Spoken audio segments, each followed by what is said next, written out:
पाठ्यक्रम सरकार तैयार करती है।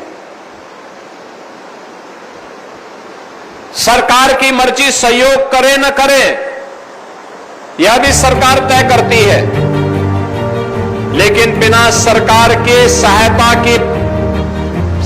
के अपने दम पर अपने स्वयंसेवकों के सहयोग से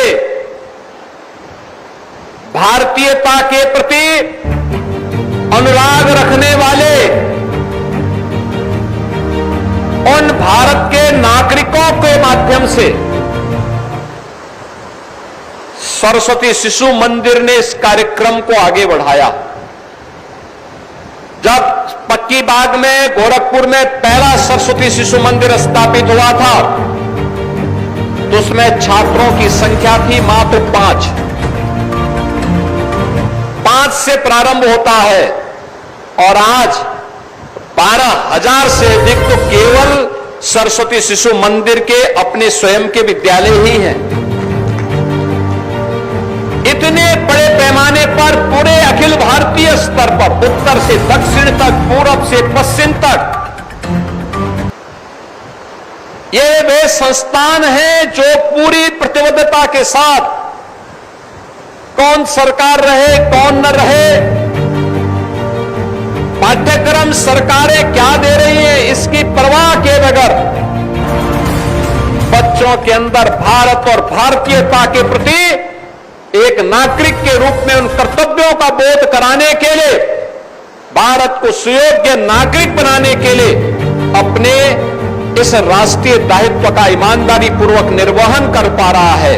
और यही कारण है कि सरस्वती शिशु मंदिर से निकले हुए छात्र आज जीवन के प्रत्येक क्षेत्र में समाज को नेतृत्व भी दे रहे हैं, समाज का मार्गदर्शन भी कर रहे हैं और समाज को एक नई गति देकर के प्रधानमंत्री मोदी जी के विकसित भारत के उस संकल्प के साथ जुड़ते हुए पूरी प्रतिबद्धता के साथ दिखाई दे रहे हैं।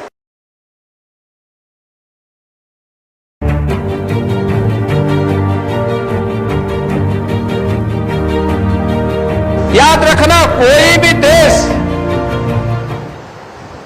शक्तिशाली हो, समर्थ हो, आत्मनिर्भर हो,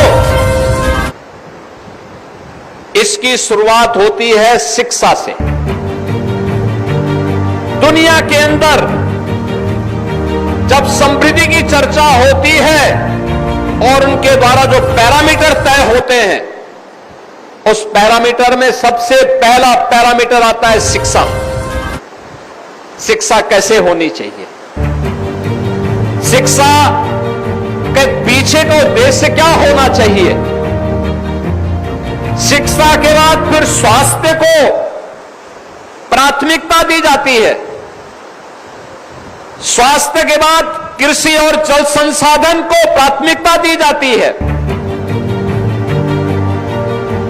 इसके उपरांत कौशल विकास और रोजगार को, एम्प्लॉयमेंट को उसके बाद इसके साथ जोड़ा जाता है और फिर पर्यावरण को ध्यान में रख करके किस प्रकार का विकास हो जो पर्यावरण के अनुकूल हो। ये सभी पैरामीटर तय करने के बाद ही ये तय होता है कि अगर ये पैरामीटर आप तय कर रहे हैं तो समग्र विकास के इन लक्ष्यों को प्राप्त करने में सफल हो पाएंगे। और समग्रता के उस लक्ष्य को प्राप्त करने की मंशा के साथ जब कोई अभियान आगे बढ़ता है तो वह न केवल उस देश के हित में बल्कि मानवता के कल्याण का मार्ग वहीं से प्रशस्त भी होता है, वहीं से प्रशस्त होता है। ये केवल एक विद्यालय के भूमि पूजन और शिलान्यास का कार्यक्रम नहीं है, यह भारत के सुयोग्य नागरिकों को गढ़ने का और उन्हें आगे तलाशने के साथ साथ उसे तराशने का भी एक महत्वपूर्ण मंच आज पुनः यहां पर शुरुआत करने जा रहा है। विद्या भारती अखिल भारतीय शिक्षण संस्थान, जिसके माध्यम से बड़े पैमाने पर भारत को सुयोग्य नागरिक तैयार करने का एक नया केंद्र विकसित हो रहा है।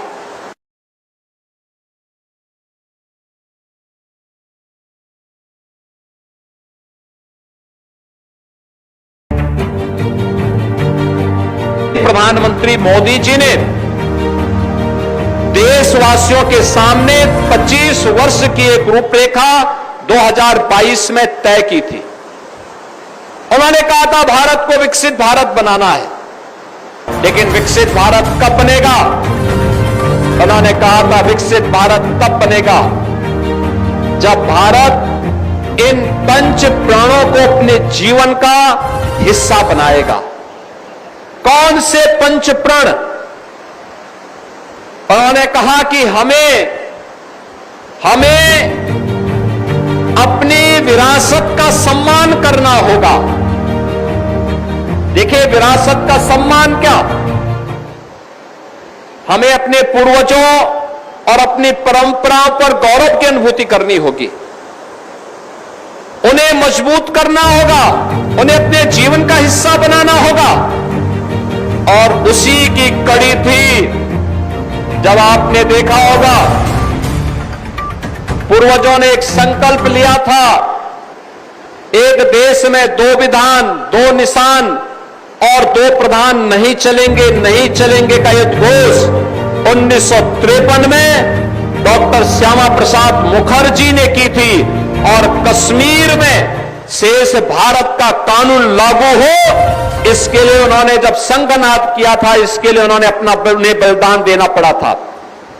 1953 से लेकर के 2019 तक यह व्यवस्था कश्मीर के लिए चलती गई।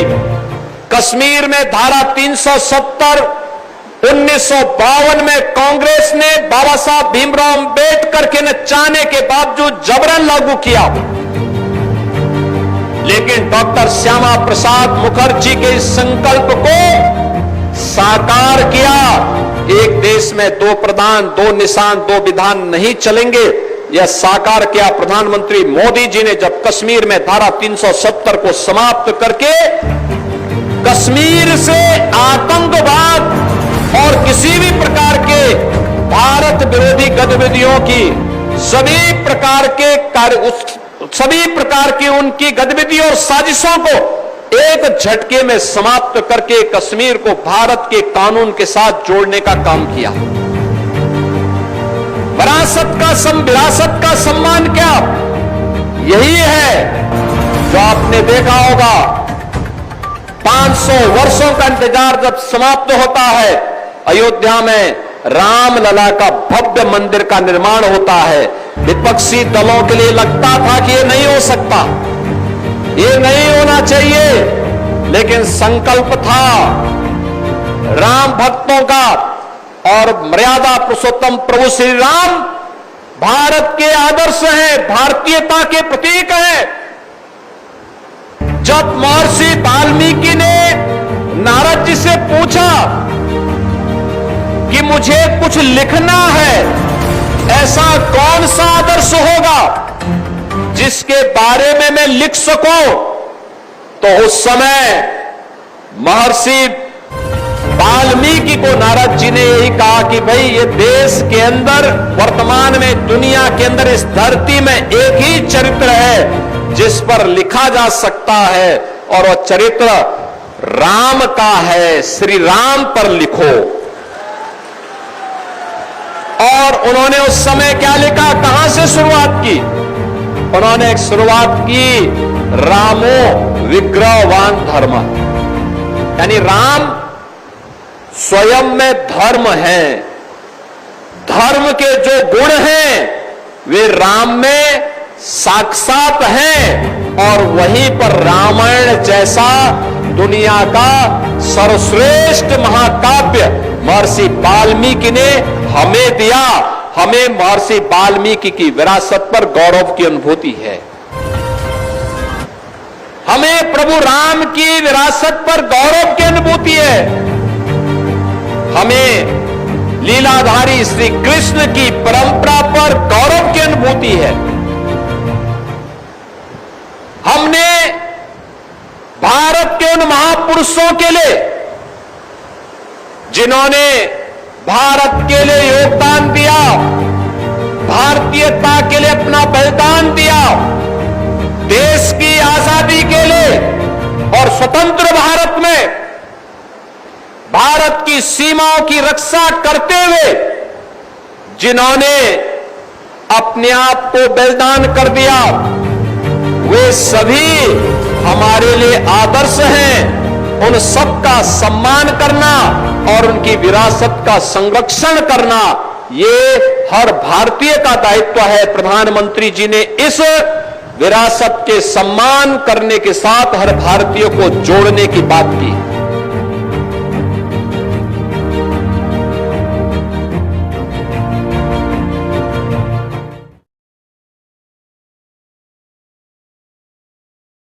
बहराइच में 1000 वर्ष पहले महाराज सुहेलदेव ने गजनी के शासक सालार मसूद जब मंदिर तोड़ने के लिए आया था और यहां के पवित्र स्थलों को तोड़ने के लिए आया था, तो उसका जवाब देने के लिए उन्होंने भारत के सैनिकों के साथ उसका मुकाबला किया और उसे पूरी तरह परास्त करके वह सजा दी जो इस्लाम की दृष्टि से सबसे खराब सजा मानी जाती है, वह उसको दी। लेकिन हमें भर दिया गया कि सुहेलदेव की पूजा नहीं करनी, सुहेलदेव को मानना हमने बंद कर दिया। लोग सुहेलदेव का नाम ही भूल गए थे। ये हमारी सरकार जब आई तब हम लोगों ने महाराज सुहेलदेव का भव्य स्मारक बहराइच में बनाया, विजय उत्सव का स्मारक बहराइच में बनाया।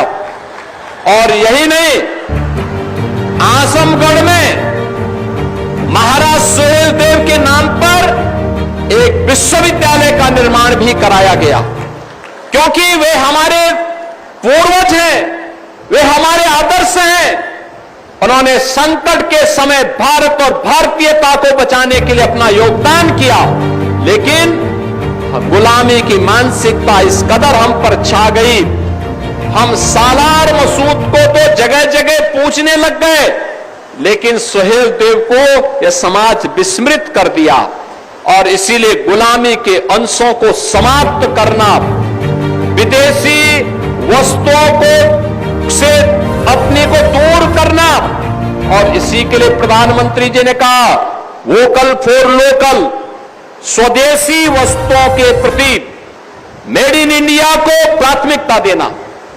भारत के अंदर बने हुए स्थानीय कारीगर और हस्तशिल्पियों के द्वारा बने गए उत्पादों को ही हम अपने जीवन का हिस्सा बनाएंगे, उसी को अंगीकार करेंगे। हम कहीं जाते हैं, कोई पर्व और त्योहार होता है, किसी के जन्मदिन पर जा रहे हैं, तो भारत के बने हुए कारीगरों के द्वारा बनाए गए, भारत के हस्तशिल्पियों के द्वारा बनाए गए वस्तुओं को हम देते हैं। अगर हम देंगे तो उसका मुनाफा भी हमारे कारीगर और हस्तशिल्पियों के पास जाएगा, उनके पास जाएगा, तो अब पैसा भारत की समृद्धि में लगेगा। अगर यही पैसा जब विदेशी कंपनियों के हाथों में जाता है, तो याद रखना यही पैसा आतंक, इसका मुनाफा आतंकवाद के कार्यों में खर्च होता है और भारत के खिलाफ फिर वह छद्म युद्ध भी और सीधे युद्ध भी लड़ने का कुत्सित प्रयास करता है।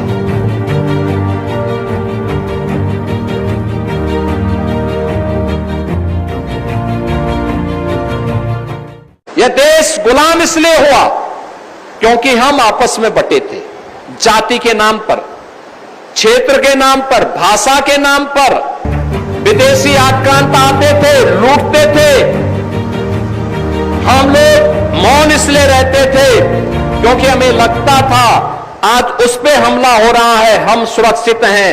अगर आज हमारा पड़ोस में आग लगी है और हम ये मान करके चलते हैं कि हम सुरक्षित रहेंगे, तो अभी पड़ोस जल रहा है, हम मौन हैं, उस आग को बुझा नहीं रहे, तो कल हमें भी उसकी चपेट में आना ही आना होगा। लेकिन हम लोग भूल गए, परिणाम क्या था? देश गुलाम हो गया। किसी भी प्रकार के भेदभाव को समाप्त करना, उसके लिए एक संकल्प के रूप में हमें कार्य करना, क्योंकि बांटने वाली ताकतें बड़े पैमाने पर, जो नहीं चाहते भारत मजबूत हो, वे लोग भारत को कमजोर करने के लिए हर प्रकार के षड्यंत्र करते हैं, हर प्रकार के नई नई युक्तियां भी निकालते हैं। और आज का समय तो आपने देखा होगा, आज का समय सोशल मीडिया का समय, सोशल मीडिया का दुरुपयोग भी हो सकता है, सदुपयोग भी हो सकता है। सोशल मीडिया के प्लेटफॉर्म में, डिजिटल मीडिया के प्लेटफॉर्म में किस तरीके से सोसाइटी में भ्रम पैदा करने का प्रयास होता है, जाति को जाति से लड़ाने का प्रयास होता है, फेक अकाउंट बना करके कैसे एक दूसरे को गाली दे करके और गाली दिलवा करके फिर आपस में बांटने का कुत्सित प्रयास हो रहा है। इस सोशल मीडिया प्लेटफॉर्म का, डिजिटल मीडिया प्लेटफॉर्म का उपयोग हम अच्छी चीजों के लिए कर सकते थे। इस प्लेटफॉर्म का उपयोग अच्छी शिक्षा के लिए किया जा सकता था। कोविड कालखंड में आपने देखा होगा, वर्चुअल क्लासेस चली, ऑनलाइन क्लासेस चली, जगह जगह से शिक्षकों ने पाठ्यक्रम के माध्यम से अपने अच्छे कंटेंट दे करके बच्चों को पढ़ने के लिए प्रेरित किया। एक पक्ष उसका सकारात्मक है, जो सकारात्मक पक्ष है कि कहीं किसी ने अच्छा काम किया, उस अच्छे काम के हमने प्रचार प्रसार किया, और प्रचार प्रसार किया तो लोगों के मन में आया कि हाँ, इसने अच्छा काम किया है, हम भी अच्छा करेंगे। एक स्वस्थ प्रतिस्पर्धा आगे बढ़ी।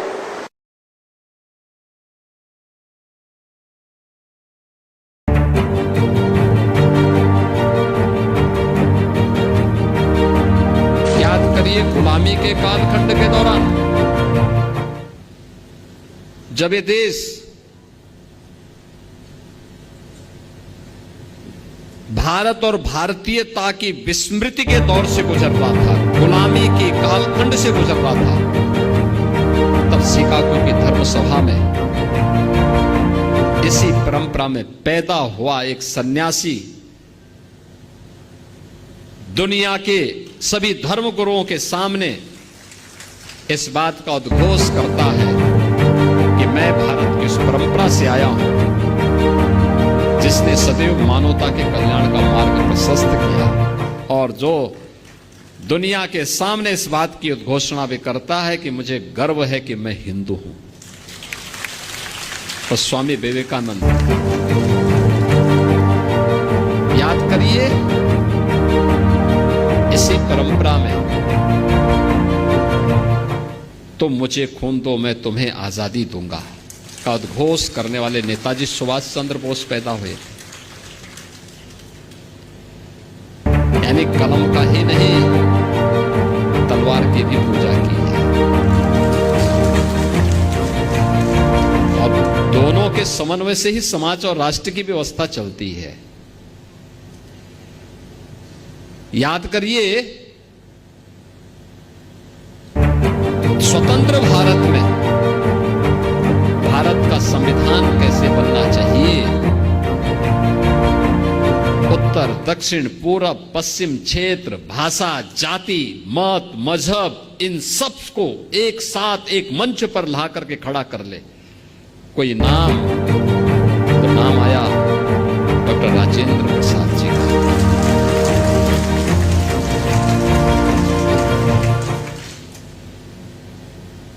डॉक्टर राजेंद्र प्रसाद जी का। स्वतंत्र भारत में बार बार दुश्मनों के द्वारा किए जा रहे हमलों का जवाब देने के लिए कैसा प्रधानमंत्री चाहिए, तो लाल बहादुर शास्त्री ने 1965 में पाकिस्तान को नाकों चने चबवा करके स्वतंत्र भारत में पाकिस्तान को उसकी औकात दिखाने का काम भी किया था।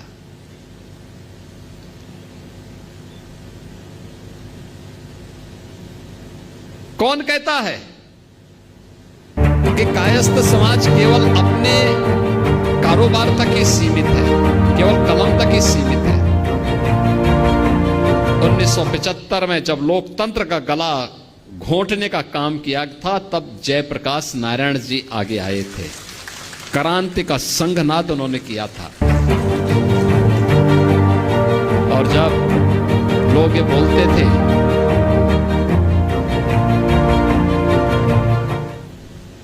कि अयोध्या में राम मंदिर कभी नहीं बन पाएगा, तो महर्षि महेश योगी जी ने हॉलैंड में राम के नाम पर सिक्का चालू कर दिया। यानी भारत से बहुत दूर हॉलैंड में उन्होंने भगवान राम के नाम पे ही करेंसी जारी कर दी। यानी एक ऐसी परंपरा, अगर आप हिंदी साहित्य में जाएंगे, उपन्यास की विशिष्ट शैली जो भारत की उस समय की ग्रामीण पृष्ठभूमि को प्रस्तुत करता है। मुंशी प्रेमचंद इसी गोरखपुर की धरती पर उन्होंने अपना उपन्यास यहां रचने का काम किया था। कौन से ऐसा क्षेत्र है, एक लंबी फेरस्त है। मैं जब अंदर इंटर कर रहा था तो मैं देख रहा था उन सभी महापुरुषों के चित्र लगे हुए थे। और मैं तो चित्रगुप्त महासभा से कहूंगा, उन सभी महापुरुषों के चित्र चित्रगुप्त मंदिर में लगने चाहिए, लगाए जाने चाहिए। उनके इतिहास के बारे में वर्तमान पीढ़ी को बताया जाना चाहिए। याद रखना, अपने महापुरुषों के गौरव से ही वर्तमान पीढ़ी प्रेरणा लेती है और आगे बढ़ने का रास्ता अपना प्रशस्त करती है।